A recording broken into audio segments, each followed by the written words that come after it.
Thank you, Madam Chairman. I appreciate Ms. Valancourt's statement and her courage in defending herself against these allegations. I voted against the agenda because, as I had shared previously, I think that this is an awful idea.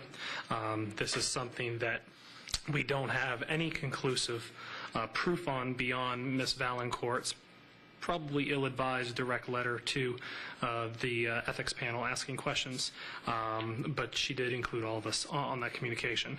And since that was done over email, I guess that's public, so I'm not disclosing anything that's confidential. With regards to the wording within this resolution, considering we just received this, I think, around 3:45 Eastern Time yesterday, I'm concerned with the wording on this because, as I shared, when the board took action on this behind closed doors, and I can say whatever I want to because it's my own words, I think that this is going to open up a can of worms that is going to hurt the institution of the school board.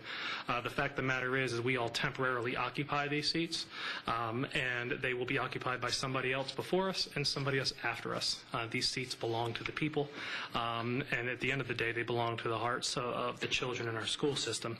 And I think that this action is destructive to the school board. When I see words in here such as disclosing the substance of the board's deliberations to third parties, and so I look at that one, and though we don't have per se any written evidence to support these accusations, I have a list of emails in my inbox with documented evidence of another board member doing exactly that. So where we have evidence of that actually happening, and I think even some public disclosures were made on Howard Public Ed today about a certain board member making disclosures like that to third parties. We have evidence and the board doesn't take action, but when we don't have evidence, the board does. That seems like a completely unequal protection under the law. When I look at by interfering with the conduct of an ongoing ethics panel investigation, by improperly inserting herself into the panel's confidential processes, I don't think we have a determination by any legal authority on that. I think that that is based upon the legal advice that I believe we received. I don't think that that's a fair conclusion either. And the board, up until this point in time, has not voted on this resolution.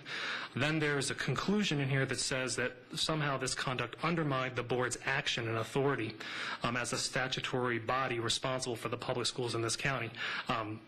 Again, we have no evidence to suggest this. Anything about undermining authority or undermining statute is a legal requirement, and I don't think the board is empowered to make that determination. That's only a determination that a court of law could make. We as a board cannot make a determination on whether someone violates the law, so I think that that's actually germane against Robert's Rules of Order.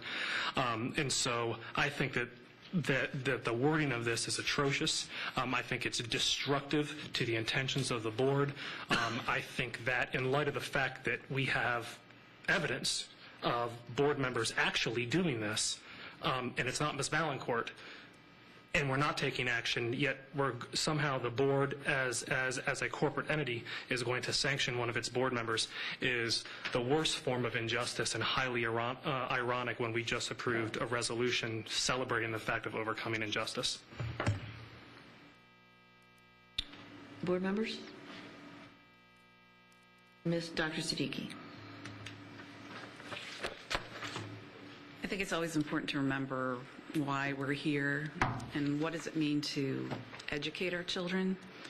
You know, it's not just about them getting into a good college or a good job. We're here to educate our children to make them good citizens of the county, citizens of the country, citizens of the world. And citizenship requires self-governance. And you know, as a board member, as a member of the community, I mean, that starts right here. And so I think it's important that the board and how we conduct our business, that we, you know, follow our own governance rules and stick by that. And that's all I have to say, Mrs. Giles. Okay. I'll call for a vote. All in favor? Aye. Aye. All opposed? Nay. Okay. Motion passes 6-2. Okay. We move on to the policy portion of the agenda, Policy 8000 Curriculum. Ms. Albert and Dr. Evans.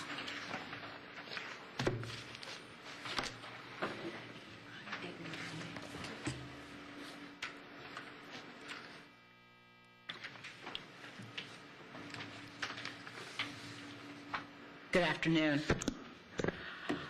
I'm before you this afternoon to present the changes that were made to Policy 8000 Curriculum.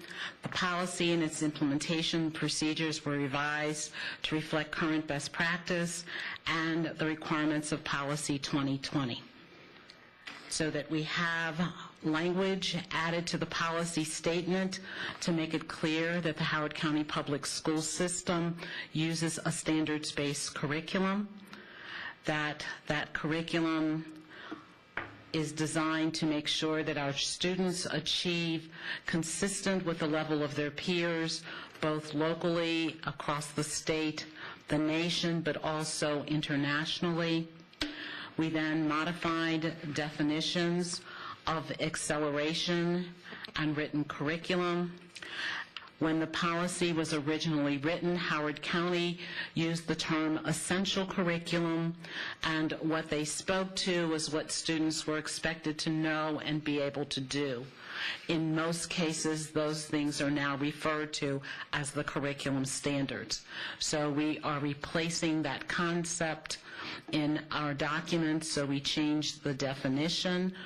The one that was there for essential curriculum is now the definition that we are using for curriculum standards, with the definition for curriculum standards.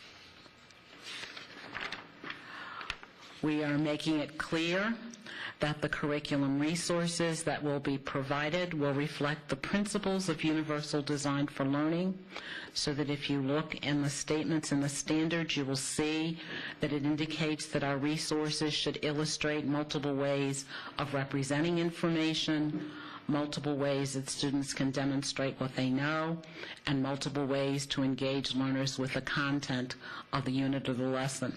Those are the three core principles of universal design for learning. Updates have been made to the references section of the policy as well. When we look at the actual implementation procedures, there was a minor correction made there where a word had been omitted previously, and that word has now been added. Are there any questions?